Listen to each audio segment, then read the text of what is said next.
네, 반갑습니다. 오늘 저는 영의 눈, 지혜의 눈이라는 제목으로 하나님께서 우리에게 주신 영적 인사이트를 전가하고자 합니다. 사랑하는 성도 여러분, 오늘은 오순절 후 15번째 주일입니다. 지금 여러분은 영적 지혜가 무엇이라고 생각하십니까? 영적 지혜는 영의 눈을 밝혔을 때 주어지는 생명의 길라잡이입니다. 영적 지혜는 시편 51편 6절 보소서 주께서는 중심이 진실함을 원하시오니 내게 지혜를 엄밀히 가르치시로다의 기록과 같이 영혼의 중심을 보는 것이며 단순한 형질이 아니라 생명의 본질을 보는 것입니다. 영의 눈, 지혜의 눈을 통하여 영혼의 중심을 보는 자는 절대 흔들리지 않으며 영의 눈, 지혜의 눈을 통하여 생명의 본질을 보는 자는 절대 현혹되지 않습니다. 영의 눈, 지혜의 눈을 통하여 잠언 2장 20절 지혜가 너로 선한 자의 길로 행하게 하며 또 의인의 길을 지키게 하리니의 말씀과 같이 믿는 자로 하여금 선한 자의 길을 행하게 하며 의인의 길을 지키게 하는 이정표입니다. 영의 눈, 지혜의 눈은 전도서 10장 10절 철 연장이 무디어 졌는데도 나를 갈지 아니하면 힘이 더 드느니라. 오직 지혜는 성공하기에 유익하리의 말씀과 같이 지혜를 얻게 하며 사람으로 하여금 성공에 이르게 합니다. 영의 눈, 지혜의 눈을 열어야 합니다. 그러나 안타깝게도 인간의 죄악으로 말미암아 하나님께서 주신 영의 눈이 사망의 눈으로 변질되었습니다. 창세기 3장 5절 오늘 구약성서 본문 너희가 그것을 먹는 날에는 너희 눈이 밝아 하나님과 같이 되어 선악을 알 줄을 하나님이 아시니라의 말씀과 같이 신령한 것을 보고 신령한 것을 삼아야 될 영의 눈이 선악과를 먹음으로 말미암아 세상 눈이 밝아져서 선악을 분별하는 눈으로 변하였습니다. 영의 눈은 모든 것이 아름답고 거룩합니다. 하나님께서 이 세상을 만드시고 또 사람을 만드신 후 하나님 보시기에 심히 좋았더라의 말씀과 같이 영의 눈은 하나님의 눈은 모든 것이 아름답고 좋을 수밖에 없습니다. 그러나 선악을 아는 눈이 되는 순간 사람이 사람을 심판하며 사람이 사람의 잘잘못을 따지게 됩니다. 선악을 아는 눈은 장점이 아니라 단점을 보는 눈이 되며 아름다운 것이 아니라 마음속에 있는 더러움을 찾는 눈이 됩니다. 선악을 아는 눈은 자기 지식과 자기 철학과 자기 신념에 사로잡힌 눈입니다. 자기 지식과 자기 철학과 자기 신념에 사로잡힌 눈은 사건과 사실들을 편협되게 보며 왜곡되게 보는 눈입니다. 선악을 아는 눈은 심판으로 가는 눈이며 선악을 아는 눈은 다툼과 분쟁으로 가는 사망으로 가는 눈입니다. 선악을 아는 눈은 탐욕의 눈이며 선악을 아는 눈은 욕심이 많아 마치 무슨 비닐이 낀 것처럼 번들거리는 사단에 사로잡힌 눈입니다.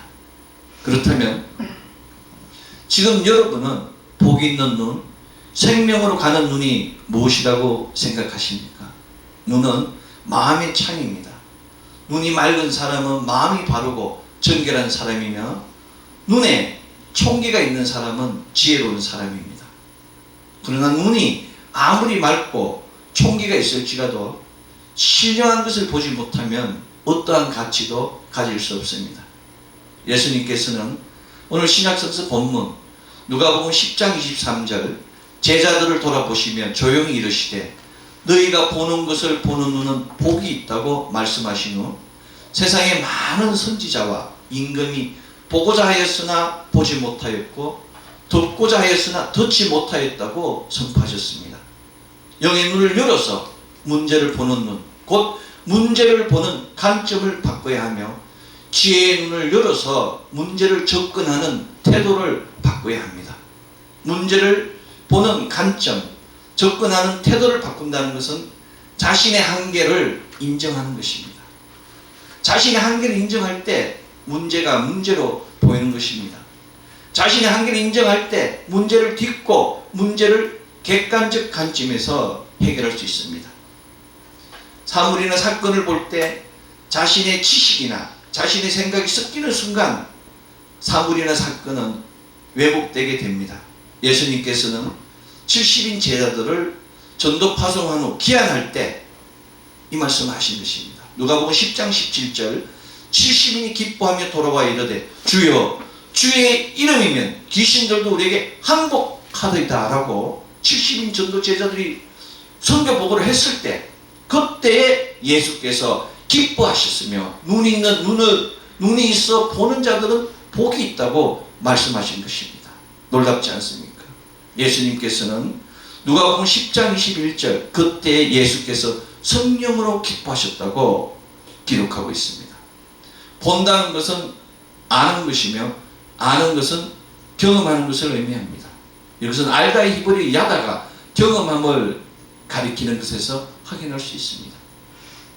70인의 제자들은 전도 현장에서 직접 영적인 일들을 보고 경험하였습니다. 예수님의 이름으로 선포했을 때 귀신이 떠나가고 질병이 치유되는 역사를 경험한 것입니다. 예수님께서는 바로 이러한 70인들 제자들의 눈을 복되다고 말씀하셨습니다. 계속해서 예수님께서는 제자들에게 누가복음 10장 19절로 20절 내가 너희에게 뱀과 정갈을 밟으며 원수의 모든 능력을 제어할 권능을 주었으니 너희를 해칠 자가 결코 없으리라. 그러나 귀신들이 너희에게 항복하는 것으로 기뻐하지 말고 너희 이름이 하늘에 기록된 것을 기뻐하라고 말씀하시며 더 큰 영적 비밀을 선포하신 것입니다. 은사가 중요한 것이 아닙니다. 귀신이 떠나가고 질병이 치유되는 것이 중요한 것이 아니고 치유가 되는 순간, 귀신이 떠나가는 순간, 신유되는 순간, 죽게 되는 순간 하나님의 영광이 나타날 때, 하나님의 찬양이 넘칠 때에 비로소 참된 역사가 일어나는 것입니다. 무엇이 사람으로 하여금 보지 못하게 하였습니까? 무엇이 사람으로 하여금 듣지 못하게 하겠습니까? 예수님께서는 사람으로 보지 못하게 하고 듣지 못하게 하는 것에 대하여 누가복음 10장 24절 내가 너희에게 말하노니 많은 선지자와 임금이 너희가 보는 바를 보고자 하였으되 보지 못하였으며 너희가 듣는 바를 듣고자 하였으되 듣지 못하였다고 말씀하시며 조금 안다고 젠치하는 많은 선지자들, 조금 은사 받았다고 젠치하는 많은 사람들이 있지 않습니까? 세상 권력을 조금 가졌다고 사람들을 마음대로 하고 세상을 쥐락펴락하는 그런 임금들을 보고 그들은 보지도 못하고 듣지도 못하였다고 증거한 것입니다. 100년을 살든지 50년을 살든지 알 것은 알고 모를 것은 모르는 것이 세상입니다. 오래 살았다고 해서 지혜로운 것이 아닙니다. 어린아이라고 해서 무지한 것이 아닙니다. 하나님이 보여줬을 때 바로 지혜로운 자가 되는 것이며 하나님 것을 보지 못하면 우매한 자가 되는 것입니다. 더 나아가 아무리 알고 싶다고 하여도 알 수 없는 일이 있고 알고 싶지 않아도 저절로 알게 되는 일이 있는 것이 바로 세상입니다. 그것은 눈으로 보는 세상, 육신으로 보는 세상 너머에 영적 일이 존재하기 때문입니다. 영적인 일, 영적인 비밀을 보고 듣기 위해서 자신을 내려놓고 그 속을 비워야 합니다. 자신을 내려놓고 자기 속을 비우라는 것은 바로 마음을 온전하게 내어드림을 의미합니다. 내 주장이 사라지는 겁니다.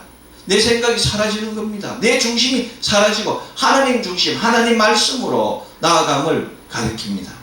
육신은 세상과 마주치는 통로이며 마음은 하늘과 마주치는 통로입니다. 육신에 담기는 마음이 아니라 육신을 품는 마음이 되어야 됩니다. 마음은 육신보다 한없이 큽니다. 그래서 마음을 먹는다고 이야기합니다. 이것은 마음 먹는 것에 따라서 마음의 모양이 달라지며 마음의 모양이 달라지면 육신의 모양도 달라지기 때문입니다. 사람은 마음 먹기에 따라서 모양도 달라지고 용도도 달라집니다. 육신은 그저 마음의 도구에 불과합니다. 황금이 돌처럼 보이게 하는 것도 사람이 개처럼 되게 하는 것도 마음을 그렇게 먹었기 때문입니다. 마음은 영의 눈을 열었을 때 영의 눈을 열어, 지혜의 눈을 열어 보는 것을 보는 눈이 되게 합니다. 보는 것을 보는 눈은 긍정적인 생각의 씨앗을 뿌리고 믿음의 행동의 열매를 거두게 합니다. 보는 것을 보는 눈은 믿음의 행동의 씨앗을 뿌리고 그리스도의 인격의 열매를 거두게 합니다. 그리스도의 향기와 그리스도의 흔적이 남게 하는 것입니다. 보는 것을 보는 눈은 그리스도 인격의 씨앗을 뿌리고 성령의 열매를 거두게 하는 것입니다. 하나님의 대속의 은혜를 선포하는 대선지자 이사야, 그 이사야는 이사야 43장에서 하나님께서 택한 백성을 향하여 사랑을 고백하신 후에 눈이 있어도 보지 못하고 귀가 있어도 듣지 못하는 백성을 이끌어내라고 이사야 43장 8절에서 선포한 것입니다. 선지자가 무엇입니까? 먼저 아는 자가 선지자입니다. 선견자가 무엇입니까? 먼저 본 자가 선견자입니다. 믿음의 선진이라는 것은 믿음의 후학들을 이끌어내는 겁니다. 눈이 있어도 보지 못하는 자들, 귀가 있어도 듣지 못하는 백성을 이끌어내는 것이 선지자고 선견자인 것입니다. 대선지자 이사야는 이 땅에서 하나님께서 부르신 자들, 택하신 자들, chosen people, 로얄 프리스트후드들은 눈이 있어도 보지 못하고 귀가 있어도 듣지 못하는 백성의 눈과 귀를 열어서 인도하라고 전가한 것입니다. 영적 눈을 열어야 합니다. 영적 귀를 열어야 합니다.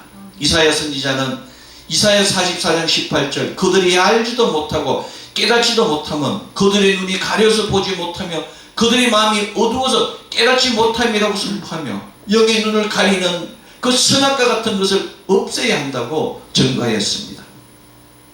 자기보다 잘난 사람을 보면 분내고 미워하는 것이 바로 우리 눈 속의 선악과입니다. 우리의 눈을 가리는 선악과 같은 욕심과 탐심, 경제심, 미움, 정오, 분노, 원망의 그 모든 죄를 지워야 합니다. 세상에 생각이 너무 많습니다. 생각이 5만 가지 아닙니까? 생각에는 5만 가지 생각이 있는데 마음으로 바라는 것이 있으면 그 생각이 모입니다. 그 생각은 나는 겁니다.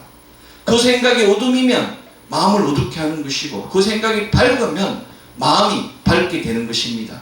그래서 생각을 밝게 긍정적으로 만들 때 좋은 기운이 모이고 좋은 기운, 좋은 생각이 모이면 마음이 새롭게 되는 것입니다.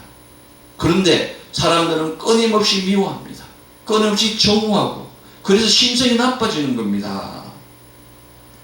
사랑하고 용서하고 품어줘야 됨에도 불구하고 끊임없이 미워하고 정오하고 그러니까 그 더러운 것들을 자기 속에 있으니까 그 영이 얼마나 힘들겠습니까?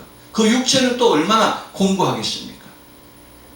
사랑하고 용서하고 품어주면 내려놓으면 하나님께 맡기면 심성이 좋아지는 것입니다. 믿음이 없어도 온화한 사람은 온유한 자는 땅을 기업으로 받는다고 팔복에 나와 있지 않습니까?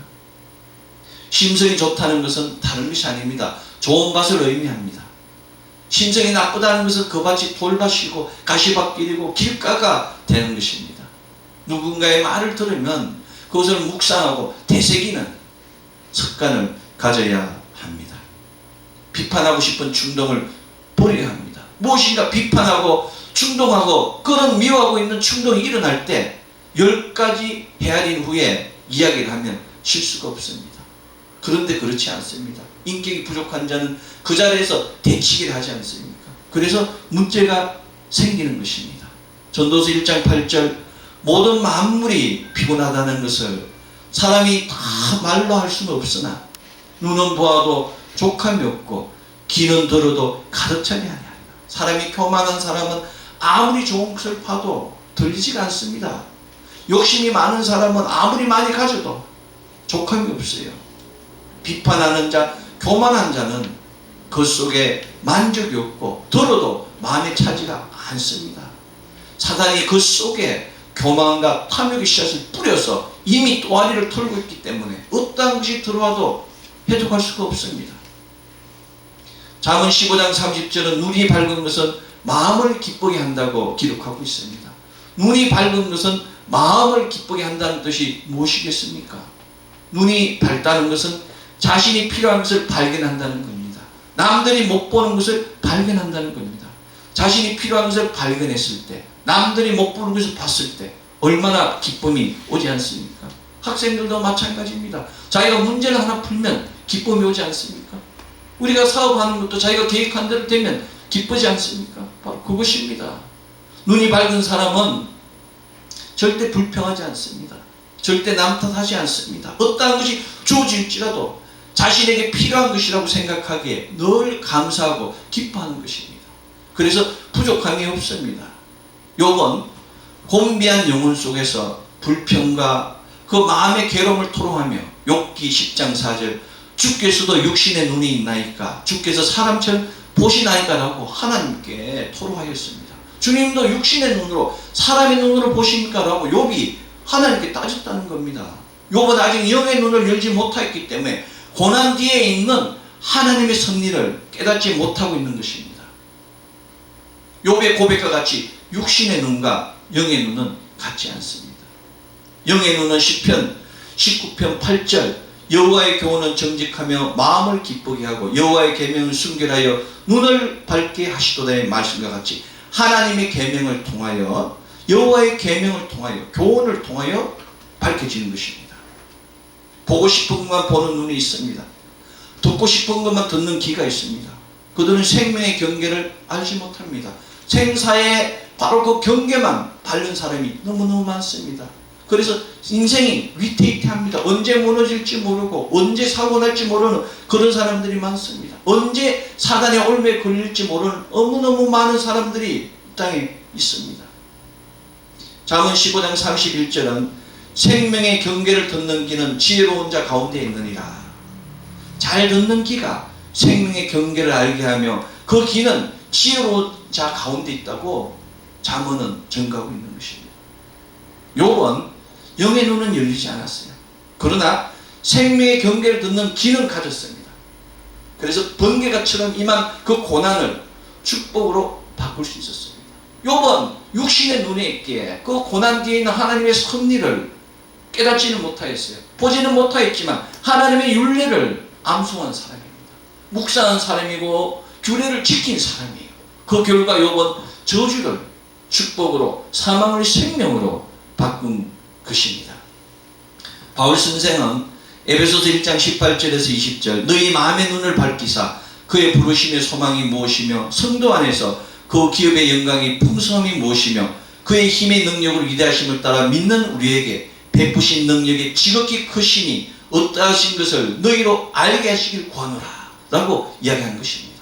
영의 눈이 열리면 위로부터 지혜를 받습니다. 지혜의 눈이 열리는 것이고 영의 눈, 지혜의 눈을 받았을 때 비로소 마음의 눈이 열리는 것입니다. 갈 바를 알게 되고 할 바를 알게 되고 그래서 하나님의 기쁨이 될 수밖에 없는 것입니다. 그것이 바로 복 있는 눈입니다. 복 있는 눈은 하나님께서 열어주시는 눈입니다. 하나님께서는 구속사를 벗어난 영혼일지라도 긍휼히 여기시고 언제나 그 사랑을 일반 은혜를 부어주시는 것입니다. 믿는 자, 믿지 않는 자에게 햇빛을 주시고 비를 주시고 따뜻함을 준 것 같습니다. 창세기 21장 9절은 하나님이 하갈의 눈을 밝히셨으므로 샘물을 보고 가서 가죽부대에 물을 채우다가 그 아이에게 마시게 하였다 라고 기록하고 있습니다. 하갈은 이스마엘을 위하여 눈물로 기도한 것입니다. 그 하나님께 간구하는 그 하갈의 눈물을 보고 하나님께서 긍휼히 여기셔서 눈을 열어 샘물을 보게 한 것입니다. 모든 것이 끝났다고 생각될지라도 결코 영적 끈을 놓치지 말아야 합니다. 이것이 바로 우리의 희망이며 우리의 증거입니다. 하나님은 졸지도 주무시지 않고 독수리 눈동자같이 우리를 지켜보고 계시는 것입니다. 하나님의 계명으로 우리 눈을 밝혀서 우리 눈 속에 있는 선악과를 제거하고 또 지혜의 눈을 열어서 마음의 눈을 밝혀야 됩니다. 마음의 눈이 밝혀지는 순간 실패와 재앙과 질병과 모든 환난들을 다스릴 수 있으며 하나님 나라를 견고히 세워가는 하나님의 사자의 소명을 다할 수 있는 것입니다. 이 땅에 살아가는 모든 사람들은 세 가지 전쟁을 치르고 있습니다. 그 전쟁은 자신과의 전쟁이며 환경과의 전쟁이며 사단과의 전쟁입니다. 자신과의 전쟁은 혼적 전쟁입니다. 세상과의 전쟁은 육적 전쟁입니다. 사단과의 전쟁은 영적 전쟁입니다. 우리는 영육혼의 정쟁을 순간순간 시시때때로 겪고 있는 것입니다. 우리가 그냥 살아가는 것 같지만 우리는 이 생사의 경계 안에서, 전쟁터 안에서 생사를 다투며 살아가고 있는 것입니다. 그래서 하나님이 필요한 것입니다. 천지를 지으시고 또 천지의 구속사를 만드신 그 하나님, 인간의 몸으로, 육신의 몸으로, 육신의 눈으로 보고 듣고 그 길을 알려주신 그 예수 그리스도, 다른 보혜사 성령님, 그분이 있기 때문에 세상에 소망이 있는 것이고 우리의 미래가 있는 것입니다. 아침에 일어나면 얼마나 신선하고 상쾌합니까? 저녁에 집에 들어와서 하루 종일 피곤했던 육체를 쉬게 할 때는 얼마나 평화롭습니까? 그럼에도 불구하고 사람들은 아침마다 영혼 없는 닭 우는 소리에 짜증을 내고 일어납니다. 요새는 얼람이죠, 얼람. 직장에 나가서 직장 상사와 동료와 거래처하고 싸우며 집에 돌아와서 좀 쉬려고 해도 수시로 짖는 그 영혼 없는 개소리 때문에, 개 짖는 소리 때문에 얼마나 신납니까? 요즘은 TV 소리 뭐 이상한 것 때문에 사람들이 그저 영육혼이 쉴 수가 없어요. 그러나 이것이 바로 우리의 인생입니다. 닭 우는 소리, 아침 얼람 소리에 혼적 전쟁을 시작하고 세상 소리에 세상에 나아가 사람들의 육적 전쟁을 해야 하며 저녁에 개 짖는 소리, TV 소리, 싸우는 소리로 심란해하며 영적 전쟁을 마감하는 것이 우리 인생입니다. 이것은 사단 마귀의 계계입니다. 사단 마귀는 인간의 심심한 부분, 걱정 없는 부분, 평안한 부분을 파고들어서 패망하게 하는 것입니다. 바람이 멈춰도 물결은 입니다. 바람이 불지 않아도, 태풍이 불지 않아도 파도는 계속해서 오고 있는 것이 바로 우리 인생과 같은 것입니다. 그래서 이 땅에서 사람들이 해야 할 일이 꼭 있습니다. 그것이 바로 영의 눈을 열는 것입니다. 영의 눈을 열면 사망이 생명으로, 가난이 부유로, 연약함이 강건함으로, 저주가 축복으로 변하게 하는 것입니다. 그것을 변하게 하기 위해서 영의 눈을 통하여 지혜의 눈을 여는 것입니다. 그 과정이 바로 예배의 과정이며 찬양의 과정이며 기도의 과정입니다.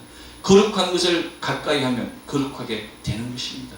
거룩한 말씀을 먹으면 우리 영육혼이 거룩하게 되는 것입니다. 거룩한 예수 그리스도와 하나 되면 우리 예수 그리스도의 권능이 우리한테 전이 되어서 너희가 내가 하는 일을 더 큰 일도 하리라는 그 놀라운 역사가 일어나게 되는 것입니다. 성경은 영의 눈을 열어서 지혜의 눈을 얻은 아름다운 여인들을 기록하고 있습니다.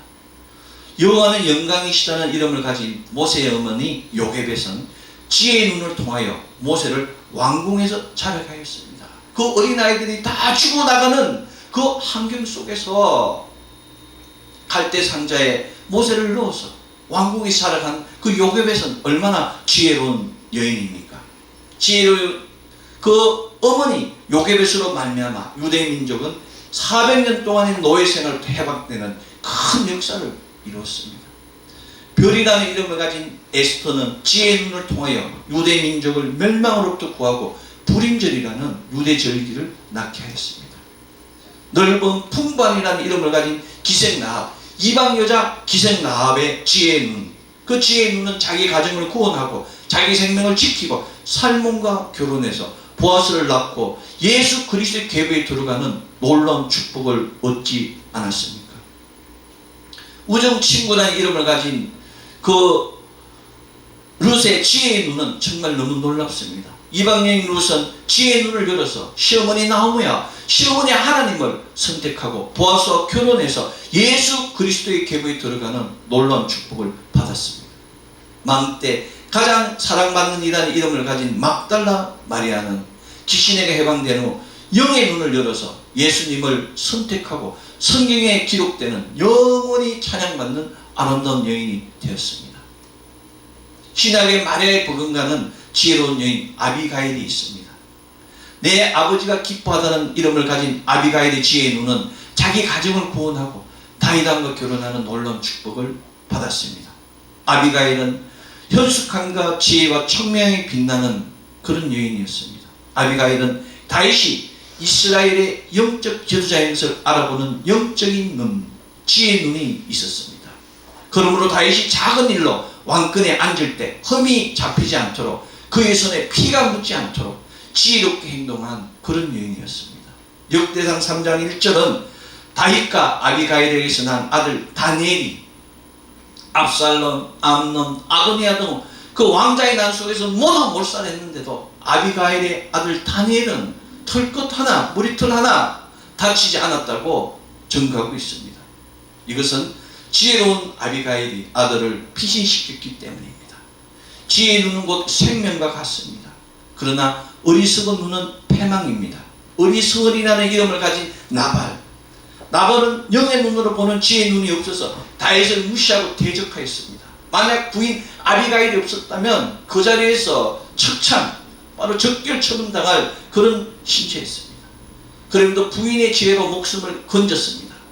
그럼에도 불구하고 사마 23장 25장 38절은 한 열흘 후에 여호와께서 나발을 치심에 그가 죽은 이라의 기록과 같이 그 어리석음은 죽음을 낳는 그런 비참한 일을 역사를 만든 것입니다. 지혜의 눈이 필요합니다. 세상에서도 마찬가지입니다. 지혜의 눈은 돈과 같습니다. 전도서 7장 12절은 지혜의 그늘 아래에 있으면 돈의 그늘 아래에 있음과 같으나 지혜에 관한 지식이 더 유익하면 지혜가 그 지혜 있는 자를 살리기 때문이라고. 지혜의 그늘 안에 있으면 돈의 그늘 안에 있는 것 같다는 거예요. 돈이 모인다는 얘기입니다. 재물이. 그런데 그 재물보다 중요한 것이 지혜예요. 왜? 지혜는 생명을 살리기 때문에. 그렇습니다. 영의 눈을 열어서 지혜의 눈을 얻으십시오. 그리고 모든 재정 문제, 생명 문제가 형통하게 될 것입니다. 그러나 아무리 영의 눈을 열었을지라도, 아무리 지혜의 눈을 열었을지라도 행함이 없으면 아무것도 아닙니다. 주의 동생 야고보는 야고보서 3장 13절 너희 중에 지혜와 총명이 있는 자가 누구냐? 그는 선행으로 말미암아 지혜의 온유함으로 그 행함을 보일지라. 그 선행으로 지혜의 온유함으로 행함을 보일지라고 주의 동생 야고보 선생은 선포한 것입니다. 주의 동생 야고보는 계속해서 야고보서 3장 17절 오직 이로부터 난 지혜는 첫째 선결하고 다음에 화평하고 간용하고 양순하며 긍휼과 선한 열매가 가득하고 편견과 거짓이 없나이라고 증거하며 이로부터의 지혜를 받으라고 권면한 것입니다. 바로 영의 눈을 열어서 지혜의 눈을 열으라고 야고보 선생이 이야기하는 것입니다. 야고보 선생이 말씀하신 그 놀라운 말씀, 선결, 화평, 간용, 양순, 긍휼, 선한 열매, 이것과 일치하는 말씀이 바로 바울 선생의 말씀입니다. 바울 선생이 빌립보서 4장 8절 9절 무엇이든지 참되며 무엇이든지 경건하며 무엇이든지 옳으며 무엇이든지 정결하며 무엇이든지 사랑받을 만하며 무엇이든지 칭찬받을 만하며 무슨 덕이 있든지 무슨 기름이 있든지 이것들을 행하라. 내게 배우고 받고 듣고 본바를 행하라. 그리하면 평강의 하나님이 너희와 함께 하시리라. 놀랍게도 야고보 선생과 바울 사도가 한 얘기가 일치하는 것입니다. 참교못 정사 칭득기. 배우고 받고 듣고 본바를 행하지 않으면 평강의 하나님께서 우리와 함께 하실 수 없습니다. 하나님을 바라보십시오. 하나님께서 책임져 주십니다. 하나님의 은혜를 소망하십시오. 하나님의 은혜가 부어지면 모든 것이 해결됩니다. 하나님의 은혜가 부어지면 영혼이 잘된 것 같이 범사가 잘된 역사가 일어납니다. 하나님의 은혜가 부어지면 영적 능력이 변화됩니다. 영의 눈이 열리고 지혜의 눈이 열리고 마음의 눈이 열리기 때문에 하나님과 동행하는 하나님의 기적과 이적과 표사를 일으키는 하나님의 사자의 소명을 넘치도록 하게 되는 것입니다. 하나님의 은혜가 부어지면 환경이 변화됩니다. 영에는 지혜의 눈은 돈의 그늘과 같다고 말씀하지 않습니까? 그래서 불모지가 황금밭이 되는 것이고 강야에 물이 쏟는 것이고 사막이 시내로 바뀌고 뜨거운 사막이 못으로 메마른 땅이 원천으로 변화되는 놀라운 역사를 가진 것입니다. 아무것도 가진 것이 없는 자 같으나 모든 것을 가진 부유한 역사가 일어나게 되는 것입니다. 하나님의 은혜가 부어지면 소망이 생깁니다. 그래서 하나님의 능력들이 모이게 되는 겁니다. 소망의 그릇을 만들어야 돼요. 지금 코비드-19 팬데믹으로 세상이 너무 어렵고 힘이 듭니다. 그래서 많은 사람들이 포기하고 넘어져요. 내가 어려우면 상대도 어렵습니다. 내가 힘들면 상대도 힘이 드는 거예요. 세상이 지금 힘이 듭니다. 세상 모든 사람들이 다 어렵고 힘들게 살아가고 있습니다. 이것이 원죄의 인생입니다. 우리 인생이 그런 거예요. 우리 교회도 힘들고 이 땅의 모든 교회도 힘들고 믿는 자도 힘들고 믿지 않는 자도 힘들고 다 힘이 듭니다. 힘이 들지라도 우리 믿는 사람은 달라져야 됩니다. 믿는 사람들이 더 나누고 더 헌신하고 더 품어주고 더 사랑해야 되는 것이 바로 우리의 소명입니다. 주님의 말씀을 믿고 절대 포기하지 마십시오. 포기하지 않으면 앞으로 나아가는 것입니다. 포기하지 않으면 미래가 우리에게 주어지는 것입니다. 미래를 준비한다는 것은 포기하지 않고 나아가는 우리에게 달려있는 것입니다. 사랑하는 성도 여러분, 여러 가지 시험이나 환난이나 고난이 올지라도 흔들리거나 포기하지 마십시오. 우리는 예수 그리스도의 놀라운 보혈은 피가 있습니다. 예수 이름에 근세가 있습니다. 예수 십자가가 있습니다. 우리는 예수 피, 예수 이름, 예수 십자가를 통하여 영적 눈을 열었습니다. 지혜의 눈을 열었습니다. 마음의 눈을 열었습니다. 그런데 무엇이 문제입니까? 우리 입술로 선포하는 그 순간 귀신이 떠나가고 문제가 풀리고 열리고 해결되는데 우리에게 영원한 생명, 새 땅과 새 하늘이 준비되어 있는데 무엇이 문제입니까? 나아가기만 하면 되는 것입니다. 고린도전서 4장 2절 맡은 자들에게 구할 것은 충성이라는 말씀같이 오직 충성으로 주님을 기쁘시게 하는 우리 모두 되기를 소망합니다. 성령님 함께하는 놀라운 역사, 성령님 환영합니다. 성령님 인정합니다. 성령님 모십니다. 성령님 의지한다는 고백을 통하여 성령에 의지하여 성령의 권능으로 일을 해야 되는 것입니다. 오순절로 15번째 주 1호부터 부어지는 지혜를 통하여 성결하고 화평하고 간용하고 양순하며 긍휼과 선한 열매가 차고 넘치며 영에 있는 지혜의 눈을 통하여 문제가 풀리고 열리고 해결되며 1호부터의 놀라운 기름부음을 통하여 놀라운 위로와 회복, 안식과 평화가 차고 넘치는 가정, 자녀, 기업 되기를 소망합니다. 네. 기도하겠습니다. 사랑의 아버지 하나님 감사합니다. 오늘 우리 함께